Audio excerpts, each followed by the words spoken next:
right, good afternoon, morning, or night. We'll do a little Truman Show intro here. Today, I have Jason Makevich on Humanize IT, and we're going to talk about his MSSP called Greenlight Cyber. So, Jason, give us a little background on yourself, and then let's dive into this Greenlight Cyber MSP that you founded and have grown for over the years. Yeah, sure. Hey, Adam, and great to be here. Background on myself. So I have probably a pretty similar story to a lot of folks in the space. I grew up around computers. In fact, my dad owned a computer company, and so my whole childhood I spent there. And I was building computers in the, I guess, late 80s, early 90s. So we're talking, pre 286 kind of machines, all the Hey, way I up remember the through. Pentium one coming out. That was Yep. well. The thing Yeah, is, that like, was a big deal. Yeah. you don't understand the pain, people, because a lot of the computer games back then were synced to clock speed. Oh yeah. And so when the Pentium came out, your game would be over before you even registered that it started. Yep. And I learned a lot of fundamentals. I was literally soldering chips on boards one summer in someone's garage for a phone system. Later learned that phone system was being built for a large 1-900 hotline. I didn't know that at the time. I was Hey, in these high kids these school. days, what's a 900 hotline? Yeah, well, yeah, a lot of people wouldn't even know that anymore, but pre-internet, that was how I guess some guys got their kicks. So kind of Pre-internet crazy. porn, you had 1-900 numbers, people. Let's Yeah, just put it imagine that way. that. I'm gonna be Calling blunt. in. But yeah.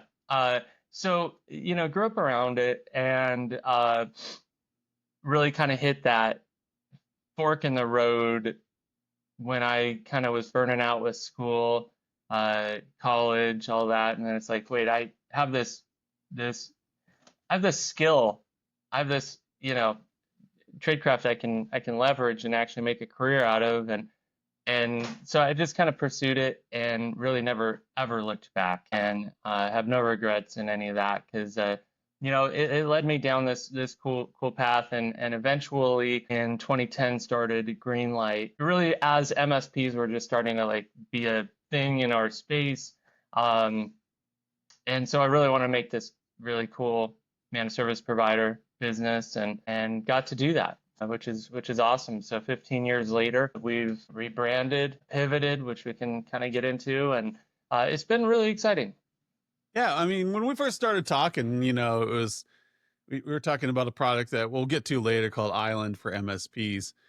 But we talked about your MSP and how it was originally, yeah, your usual like service industry focus, broad spectrum MSP, and eventually you started leaning into a security focus. Because I know, like, that's about the time I started getting really into cybersecurity. It was around that 2007 to 2010 era Mhm. is when I started thinking I'm not so much an engineer as I really like the cyber focus. I was working for like a bank marketing firm where cyber security was a very high focus for us. And I started thinking this is actually kind of fun. And I was a blue team guy. I really liked the defense. I loved understanding the protocols of how do you protect yourself against certain attacks. And so I started really leaning into that, got my CISSP, got published at SANS, and did all these fun things. So it sounds like you were on a kind of a similar journey. Around 2010, you founded your MSP, and then you started shifting into something else. How did that journey look? Yeah, it was interesting. I think, when I started my MSP, cybersecurity for the market that I served included getting a Sonic wall and antivirus. It really didn't need much back then. I wasn't serving what would have been at the time targets. And so the biggest issues you would have would be malware, Yep. annoying stuff. But, there was no real business risk other than maybe some, you know, interruption, you know, just nuisance. Just, yeah, so and so's computer's down. I gotta, restore it or roll it back or clean it up with, malware bytes or one of those tools, right? And so cyber was not really much of a thing. I mean, we did, I was big on pushing the firewalls and, and antivirus at the time, but I that think was for about it. I think for me the most annoying part of cybersecurity background, that 2005 to 2010 era, was the conversations. How did I get infected? Mhm. Do you have a teenage son? Yeah. I suggest you have a conversation with him about free websites that give you access to things and that there's always a cost. Well, Yeah. I don't have a son. Do you have a husband? Yeah, there you I go. suggest you have a conversation with, and it was like it was these awkward conversations. It was always, as you said, it was like a malware infection that came Uh-huh. from LimeWire or a free porn site or Yep. from, it comes back to 900 numbers, right? Or from a free game site, download games for free here. And so if it's free, it was going to get you infected back then. And so, that was largely cybersecurity 2005, 2010. Now, there was corporate incidents that would happen, but it only really affected entities at the corporate level where somebody was targeting you. Like I had to deal with a lot of SSL attacks. I had to deal with exploits on Debian servers, and those happened. But I don't remember a single time in my MSP moonlighting career that I ever dealt with. Wait, no, there was one. It was a SMB Microsoft server 2003 had gotten hacked and become a Wares server. There you go. Yep. They couldn't figure out why they were out of space on the hard drive. That happened. And That somebody had type of hacked thing it and happened. We saw phone systems with toll fraud where the phone system got owned and all of a sudden they get a bill for, 40 grand, and it's because their phone lines are all tied up with the routing out to international. So, we saw some weird stuff but it, back but then. yeah, 99% of it was just I went to the wrong website and now my computer's infected. There wasn't even ransomware back then. I mean, it was just Oh pure no, and simple. free Hey, you ransomware. now Yep. have this virus on your computer that's causing problems. And Adam, that ransomware, that's what changed everything. Okay. I would say that was that tipping point for everyone because think about it, you have these threat actors out there, right? And they would they would do all these things for their own amusement, sometimes maybe cyber espionage, they were hired. There could be cases of that, but for the most part, they're doing it for fun. They're doing it to be jerks, reputation, all that. Ransomware changed it because it monetized their skills. And it became, as soon as you can make money on something, it becomes a business. It becomes an industry. It becomes something that the the evil will use to exploit the vulnerable, kind of, and that's what happened with ransomware. Whoever came up with this concept that, hey, hang on, that data that anyone has, it could be grandma's photos to the widget factory's files to you name it, that data they have isn't valuable to anyone else, so it wasn't going to be hacked until ransomware, because now all of a sudden it's like, wait a minute, that data is very valuable to them. So as long as I can hold their data for ransom, they're going to pay me to get it back. And I mean, it's a evil genius sort of type of type of attack, but that changed everything because it changed who the targets were, and no longer was it just national security and maybe public utilities. Now it's absolutely anybody, every small business, every consumer, every mid-sized company, because of that kind of it forced everyone in the IT space, especially the MSP space, to step up Yeah. and be better at defending and protecting our clients. And I always say, like, MSPs didn't sign up for this. Most MSPs did not sign up for this. This was kind of thrown at us, Well, and everyone handled it differently. and that's kind of what I really need everybody to kind of like focus on here. We've been talking about niche MSPs this entire year so far, all the way from January to today. Is that you did not sign up for the stuff that you're going to be dealing with. And that's part of what we love about this profession. Is Mhm. it's you're going to get hit with something you did not see coming. Yes, everybody's asking about AI today. And I've heard a lot of you say, "Well, that's not what I do." Mm. Guess what, people? I'm sorry to say, it wasn't what you did. Just like we did not sign up to be ransomware negotiators. And so I have said the words, pay the fine. I've said those words. That is business advice. That's not cybersecurity advice. I had to switch into a different mode of thinking. And so, because they had crypto, like this company had crypto locked their entire school's hard drives on their shared device. Yes, you should not have been a local admin. You should not have been a system admin and clicking on fonts. This is the price you pay. Well, can't we restore from backup? You could if your MSP that you were working with had good backups. So you get to pay the fine. Is that going to work? Yes. 90% of the time that works because otherwise no one would ever pay the fines. And so, like, I had to become a business advisor in those situations.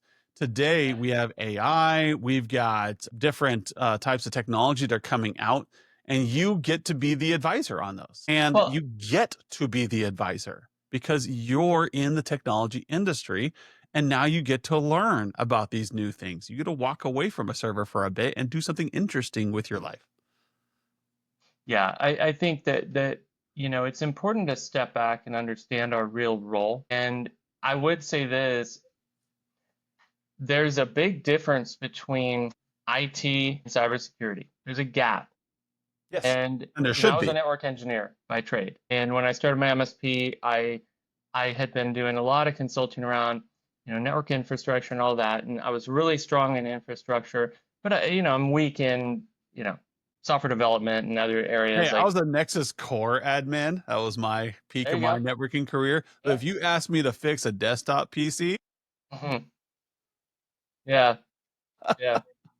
But yeah, everyone's got their own trade and really, ultimately their own passion. But the fact is, with technology, whether you're in the IT infrastructure side of it or the cybersecurity side of it, or now AI, there's layers to it. And the layers are kind of the fundamental infrastructure to then, okay, where's the innovation of it?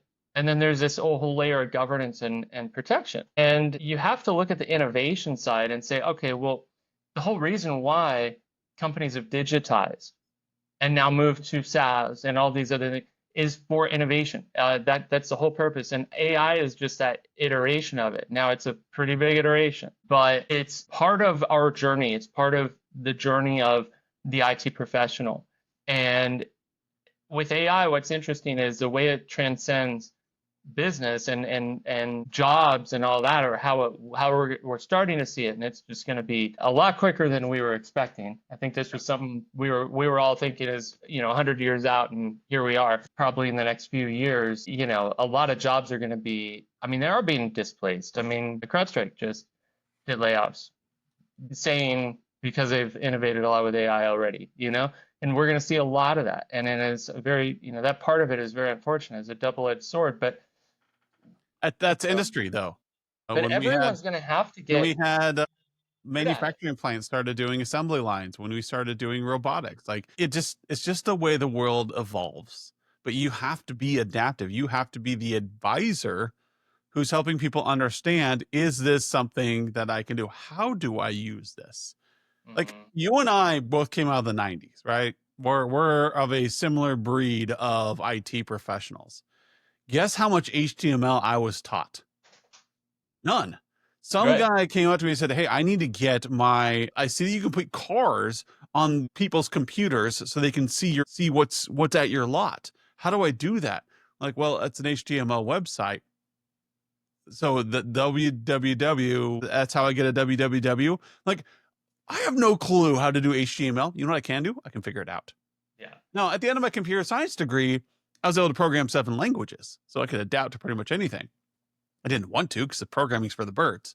But that's my own personal preference. But we came out of the 90s and the stuff that you guys consider core parts of your job had not been invented yet. This idea of cloud computing as a computer science degree, I remember studying the theory that that was going to be possible someday. Hmm. Grid computing and cloud computing were the two technologies that someday were going to be the future. And then this thing called SETI came out, Search for Extraterrestrial Intelligence, Mhm. and that was like the first real cloud computing slash grid computing platform. We couldn't have we didn't know how VMware was going to happen, how hypervisors were going to come about to be, or even when they would come out to be. We just knew they were coming. We've known AI was coming since the late 70s. Mhm. That's why you look at science fiction books, they talk about it. They knew it was coming. It was theoretically possible, but it accelerates really fast. And AI in particular is going to take, what was the old was it God, not Godwin's law? What was the old law, like technology doubles every 2 years? Yeah. Yeah. There was a Yeah, I forget the law. name of It's it. now been disproven because we've reached a certain critical mass. But with AI, it's similar. Oh, in fact, I think it's to order of magnitude at least greater. I mean, it's exponential, and that's where AI has been in development all this time, and we've hit that tipping point. I guess probably what 2023 is when ChatGPT was released and everything. Like, Once AI could write code efficiently, yeah, is when we reach the tipping point. yeah. When I can go in and ask it to write me code, and I, even if it's just pseudocode, if I can look at it and go, okay, I can fix that script there, and I can make it do what I want. I just saved myself 6 hours of PowerShell scripting. But And think now as of a the junior tier one, tier two, I can act like a tier three. That and think stuff of how quick it's going to accelerates be. technology. Yeah, think Now how imagine quick what it's it's going to be doing for where. cyber attacks. Oh yeah, yeah. But think of how quickly AI will teach itself the next thing and the next thing and the next thing. So that's where all these interviews with these AI kind of pioneers, AI developers, all these people, they're starting to come out and say we don't really know what to expect now. Anyway, that's a whole different podcast Yeah, because yeah. I actually did an it's interview with a guy almost earlier this year. So if you guys want to check out another podcast I did, look up the one on Sam Semaine. He wrote a book called The Singularity of Hope, and he is an expert on where is this going. there you go. Now he thinks it will be stuck in this. We kind of look at the grammar editing stage of AI for another 10 years or so. It's going to get really sophisticated, where AI becomes everybody's companion.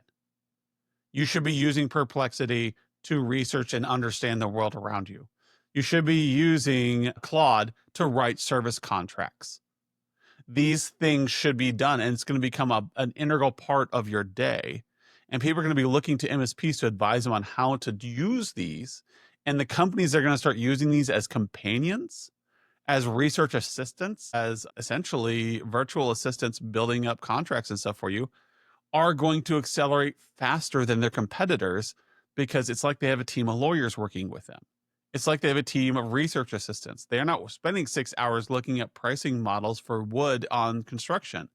They have an assistant that's going to give them an instant answer on what things are doing, how they're trending, and any question that this expert can answer. Whereas their competitor is going to spend 6 hours that day doing all this by hand. And that's where we are in AI. But you, as technology professionals, need to be the experts helping people with that. So as Jason transitioned into from Greenlight being a general MSP into a specific focus MSP with security, once the ransomware came to be, we've now reached another tipping point where we are now seeing that AI is affecting the marketplace in some way. Now, how do we adapt to that?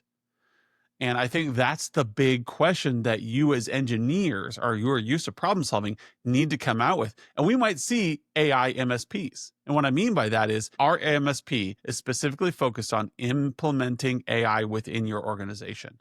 We will come in, we will train, maintain, and supplement AI within your organization and how to do it with business processes, how to go from here to there. And you're going to pay us $10,000 a month as a contract to come in and help you through business processes and build AI around them. That could be a new MSP model. And you might call me crazy on this, but if you told me in 2008 that we would see companies coming out that would specifically be there for ransomware pick cleanup, I'd be like, there's not enough work for that. You need to be fixing the computers and making them more hardened. Okay, that is true. But when we see today, we see MSSPs, there are people who just focus on pen testing. There are some people who just focus on remediation of cyber attacks. That's a very, very successful model. There's some companies today that even just focus on compliance deliverables, not even security, just compliance. What is it that you guys do? What is the new thing for you? So I want to get from Jason before we wrap up here. Where do you think the industry is going, like with MSSPs and MSPs over the next? Let's do a 5-year crystal ball. Where do you see this industry going? I think you hit it on the head. The AI MSP. I think MSPs. When I started my MSP, I wanted to be, if nothing else, I didn't want to be a utility. I wanted to be a source of innovation for my clients. I really did. And I think most MSPs know that it's really hard to maintain that because the natural order of events kind of brings us into that utility role. When cybersecurity became part of our job, that utility element really kind of doubled down because we really had to focus on, okay, just keep everything running, keep everything safe, keep everything protected, defended. And every conversation you end up having with your clients is what? Cyber risk, cyber risk, cyber risk. You're not talking about innovation anymore, right? And that was kind of a big realization for me. So we pivoted so that we could really focus on cyber because we knew like that's where we got great, and we made strategic hires, we skilled up. I got my CISSP, as did others on our team, and some other certs as well, and really, really took it seriously. But that's because I think for us, we found that passion. But I think for most MSPs, I'm not seeing a lot of MSPs really make that investment at that level. And most MSPs are kind of learning from vendors, like how to secure, and just ask yourself, is that really the right way to learn? And if it's not, then maybe partner with someone that understands security better, right? And really Yep. lean on experts, real experts, and not just vendors trying to sell you a product. But that would be a big part. But yeah, I would say the future 5 years. I think that the MSPs that are going to come into 2030 with the best numbers, with the best success, are the ones that jumped into the AI thing early with some pragmatically, right? And it's hard Yeah. to do with something so new. But I think take good business concepts. Don't just dive into it and in this bleeding edge kind of put your clients at risk or anything. Understand the fundamentals, understand how it works, understand the governance of AI and how to protect the data still and all of those things, but be a source of innovation for clients. And I mean, I think we're going to be in 2030 and look back and go, what was anyone else thinking? Like AI has already done so much. What I'm worried about is unemployment out there. Is AI gonna advance so rapidly that society can't adapt quickly enough? Perhaps maybe there needs to be a whole new structure of how people are compensated. But as IT innovators, you got to be at the front of that, be fairly early to market, and do that before the MSP down the street does that, because maybe you wouldn't lose your clients today over another MSP. Maybe you're doing a great job for your clients today, but at some point your best clients are going to be very interested in innovating, saving money, being competitive, right? Keeping a competitive advantage, and they're going to need a partner. And that MSP down the road that's been developing on their AI capabilities, they're going to knock on that door and they're going to win that business. And that's going to happen more and more and more. So Yeah. I think that's probably the most important thing. You either really you focus on something, you get great at something. The days of generalist MSP, I think, are dying. Yep. I think we've been seeing it, and I think we're going to see it a lot more over the next 5 years. Yeah, I think you can already identify that this is the days of the journalist MSP are over because you're feeling like you're under firefighting mode all the time. You're just going from thing to thing to thing because you get too much. And I do agree that MSPs, I think the fact that, drop my microphone there. I think the fact that MSPs and even yourself are having a hard time explaining what AI does in businesses is a direct indication that we need more consultants advising businesses on this. Because if you're confused, imagine being a non-technical person, they're confused. Yep. And I know I personally have made AI, I use it multiple times an hour, like just to verify things, to look up things, to research things, to rewrite things. And it's a companion to me. And this is me as a high tech user who understands this stuff, who's been studying it since like the 1990s. How confusing it is for me to use this and when should I use it was really hard in the beginning. And I've thought, man, what if I just offered a $1,500 workshop? I will go into a business and I will help evaluate what they're doing.